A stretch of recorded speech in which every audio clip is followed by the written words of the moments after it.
أعوذ بالله من الشيطان الرجيم بسم الله الرحمن الرحيم وإذ قلنا للملائكة اسجدوا لآدم فسجدوا إلا إبليس أبى واستكبر وكان من الكافرين صدق الله العظيم.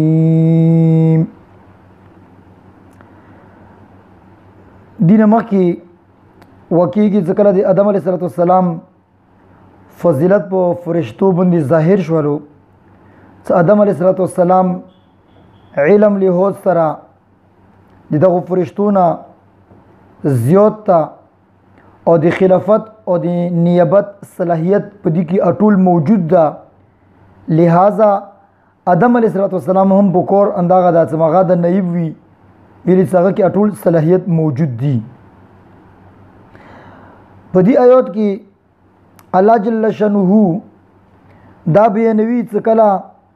آدم علیه السلام فرشتونه علم له سره زیات شو، صلاحیت ورکی موجود ده، جناتونه زیات شو، صلاحیت ورکی موجود ده، نو د آدم علیه السلام عملی طور باندې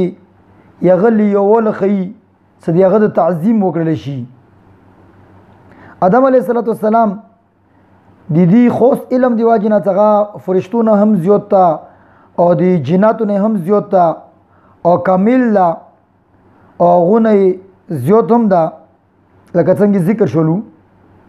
اوس الله جل شانه په دې آیات کې دا ظاهروي چې دا غیر کامل څه فرشتي دي او غیر کامل څه جنات دي او دا کامل څه انسان یعنی آدم علیه السلام دا ایدی د تعظیم وکړل شي، ایدی د عظمت اولوید وکړل شي. نازکه فرشتو ته د ډوړو جمعتونو ته فرشتي دي او جنات یو ته ویلو چې تاسو دې ته سجدا وکړئ، سجدا تعظیمی. گویا کې دا په زبانی حال جنات او فرشتي دا اقرار کوي څه د مو کې کوم بیل اوصاف دي، څه مو کې یعنی پریونو کې او څه په فرشتو کې دا اټول څه په چا کې موجود دي، څنګه انسان دا مغا یقینا څه لوی دا او هغه ته سجدا تعظیمی کول پکور دي. نو فرشتو ته څه کله حکم وشو چې تاسو آدم علیه السلام ته سجدا وکړئ، اټول فرشتو سجدا وکړه، خو ابلیس غرور دی واجنه سجدې نه انکار وکړو. دی کومه دا خبره صراحتا ذکر ده دا غدا چې آدم علیه السلام ته د سجدې کولو حکم فرشتو ته کړه شو ده، خو د جناتو ذکر وکړي نشته یا ترتی واذ قلنا للملائکه اسجدوا لآدم، فرشتو ته ویل شو چې تاسو آدم علیه السلام ته سجدا وکړئ، خو مخته څه کله ویلی شي سجدا فرشتو وکړله خو ابلیس نه وکړله. نو وګوره سجدا تاسو وکړئ فرشتو دي کې د ابلیس ذکر نشته یا دینه دا معلومیږي چې دا حکم هم فرشتو ته او دا هم د جناتو ته ویلې زمخته کومه استثناء راغلی نو دینه دا معلومیږي چې دا حکم دی الله پاک اټول ذویل عقول څنګه عقل ولا مخلوقات دی الله پاک هغه اټول ته دا حکم کړی. ها فرشتي ذکر کړلې او جناتو ذکر کې ونه کړلو، دا دی وایي چې اکتفا وکړه په دې باندې ساټولو کې کوم افضل او اشرف مخلوق تا څنګه فرشتي دي. نو هغه ته دا حکم وکړ چې تاسو آدم علیه السلام ته سجدا وکړئ. نو جنات هم ورکې شامل دي، څه کله اشرف مخلوق ته څنګه فرشتي دي هغه ته حکم کیږي. نو جواب خبره چې اشرف مخلوق ته څه کله حکم کیږي نو دا جنات حکم دي دغه ته هم په طریقې اولاد سره ورکې حکم ده. نو په دې آیات کې فرشتو ته دا حکم وکړل شو چې تاسو آدم علیه السلام ته سجدا وکړئ. او سوره یوسف کې حضرت یوسف علیه السلام یغه والدین او یغه ورونه مصر ته څه کله ورسېدلو نو یوسف علیه السلام ته سجدا وکړه، وخر له سجدا، وخر له سجدا یعنی هغه دغه ته یعنی دې ته په سجدي کې پریوتلو. خدا سجدا د عبادت لپاره نشي کېدله ځکه چې الله تعالی نه علاوه عبادت کې بل چا ته سجدا کول دا شرک او کفر ده. څنګه کې دا احتمال نشي کېدله، یعنی مخکې شریعت کې د تعظیم ولا سجدا د مخکې شریعت کې جایز وا، لکه نن سبا څنګه غیږه ملول، لوس ملول، څاپي خستل یا چوپ تعظیم کې درېدل. څنګه دا اوس کې جایز هغه ټایم کې چوته سجده لګول دي عظمت ولا لکه یو سړی سره ته لوس ملوي غیږه ملوي او ته ودرېږي عظمت دی پره نه هغې زمانې کې ورته سجده کول جایز وو. امام جساس رحمت الله په احکام القرآن کې انداغه فرمایي انبیاء سابقین په شریعت کې د مشرونو تعظیم دی پاره او دغه تحیید دی پاره سجده مباح وا. خو شریعت محمدیه صلی الله علیه وسلم کې دا منسوخ شولا چې د مشرونو تعظیم دی پاره صرف السلام کیږي، مصطفحی اجازه شته دا رکوع یا د سجدې په هیئت لکه المنځ کې چې کوم سړی ادب سره ویلوړ وي دا جایز نه ده. بس اوس کې دینه دا معلومه شوه چې اصل کفر او شرک هغه الله پاک سره په عبادت کې او د اصول او د ایمان خلاف تا. یعنی یو سړی څه په عبادت کې الله پاک سره یو سړی شریک کی نو دا د ایمان د اصول خلاف تا. کله هم په یو شریعت کې دا جایز نه ده چې څوک عبادت ولا سجده چوته ولګي. مخکینی څه کوم دینونه وو هغه کې د تعظیم دی پر سجده جایز و څنګه د پیغمبر صلی الله علیه وسلم پر تللو سره سجده هم مانی کړل شو او باندې کړل شو. د سليمان علیه السلام په وخت کې دا کیسه مشهوره ده سيعملون له ما يشاء من محاريب وتماثيل. یعنی دغه جناتو به دغه لپاره لوی لوی مهربونه او تصویرون جوړولو. ګوره مهربونه تصویرون هغه زمانه کې جایز وو. نبی رسول الله سلام راغلو دې په زمانه کې وزا تصویرون دا شای حرام کړل شو. اندسې مخکې زمانه کې سجدا کول چوتا دی هغه د عزت لپاره دا جایز وو. خو پیغمبر صلی الله علیه وسلم راغلو دا معنی کړل شو. نو سجده تعظیمی مخکینی شریعتونو کې جایز وو. آخرکار د جهالت دی واجنه دا شیون شرک اور بت پرسته ذریعہ جوړیدلو. نو دی لیار بندونه لپاره شریعت محمدی څکوم دا غالیار باندې کړل لکه څنګه مخکینی قومون کې دا ورور هغه به تحریف کېدلو به خلک کفر او شرک طرف ته وته. نو پیغمبر صلی الله علیه وسلم دي ختمونو لپاره چونکې د نبی رسول دین دا قیامت پر دین وشه دی واجنه دا شای ختم کړلو. څو خلک دی واجنه شرک ونه کی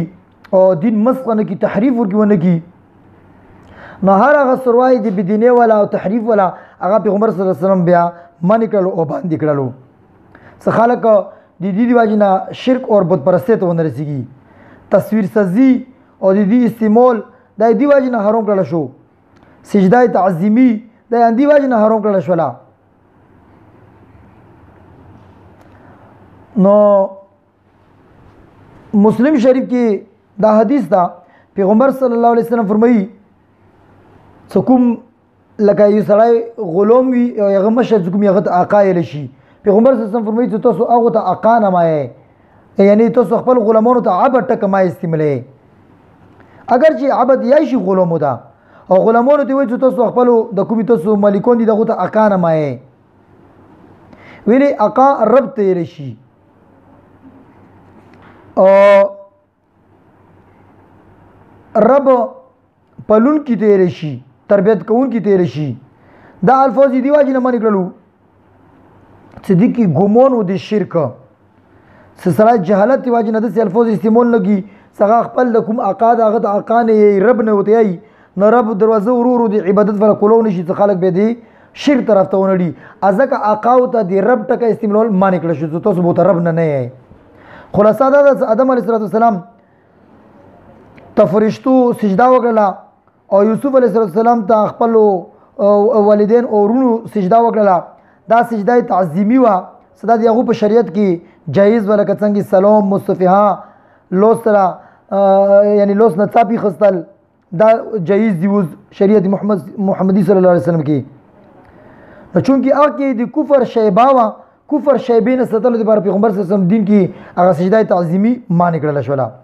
اوس بکز د تعظیم هم ته چوتا سجده نشي کوله جایز نه ده. بعض علما خو فرمایلی دي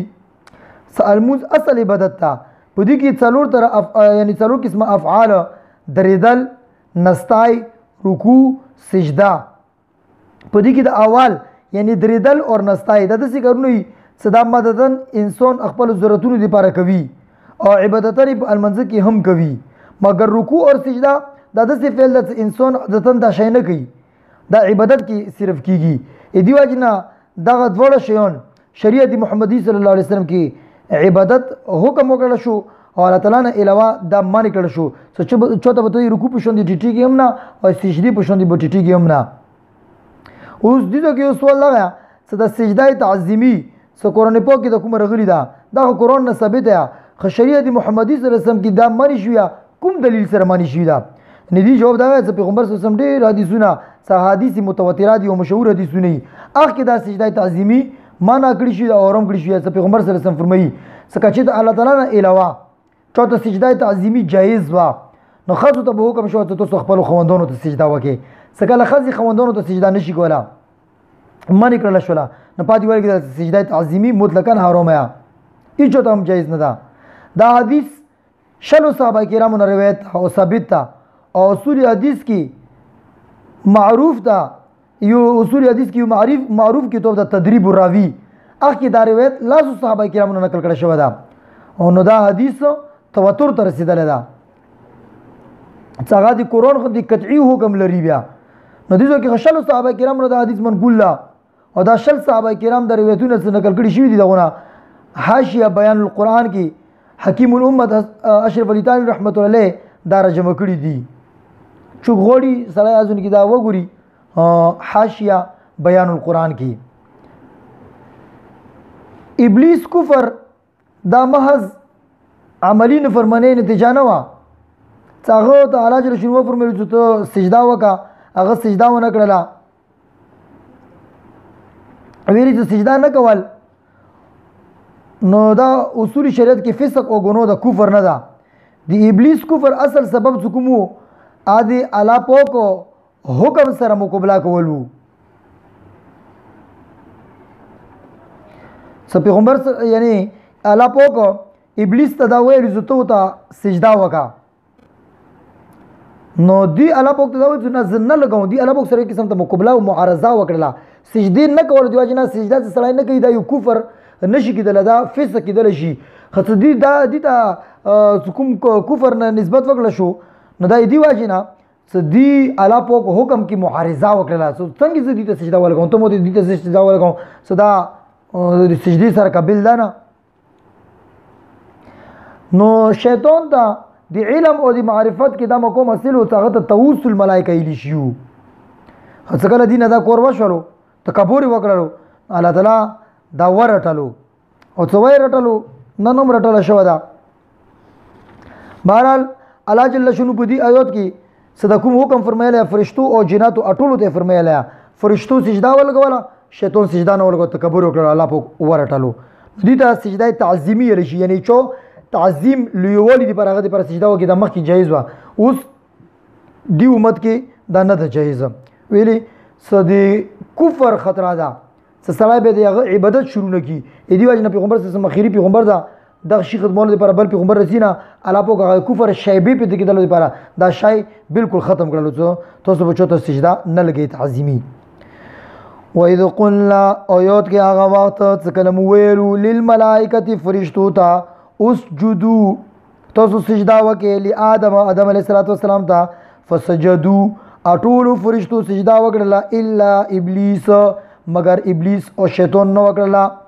ابا انکار وکړلو واستكبر او تکبر وکړلو وکانه من الکافرین اور شو د کافرونو وَإِذْ قُلْنَا للملائکه اسجدوا آیات کې هغه وخت څخه مو ویلو فرشتو ته ستاسو سجده وکړي آدم علیه السلام ته فسجدوا اټول فرشتو سجده وکړه آدم علیه السلام ته الا ابلیس مگر ابلیس سجده ونه کړله ویلي ابا انکار وکړلو واستكبر او تکبر وکړلو وکانه من الکافرین او شو دا شیطان د کافرونو نو گویا کې الله جل شانه حکم کړه دا هغه حکم ته نه منل څا حکم ته نه مني اکورته نه کوي دا فسق ده خکته چې ته انکار ونه وکړي څنګه زی سره کوونه نه به دا کفر ده لکه یو سړی دا سجدي د موانه لګو الله جل شانه فرمایي چې تاسو 15 وخت الموز کې موي نه کو ډیر نه جوړ نشته نو دې ته کافر نه نشيلا فاسق فجر ګناګور نه وته شي اګه یو سړی د سوي چې نه 15 وخت الموز سره کوونه الموز زب الموز کوم اسی انکارونه وکي به دا کفر دا نو شیطان ته د کفر نسبت وشولو هغه دا څه دي الله پاک دي حکم نه انکار وکړو ته ځکه ونه ځکه نه کوم دې واجب نه دي د کفر نسبت کیږي صدا کافر دا الله تعالی دا تاسو مو ټول ته په خبر باندې عمل کول توفیق نصیب کی پویر نصیب کی واخر دعوانا ان الحمد لله رب العالمين آمين برحمتك يا ارحم الراحمين.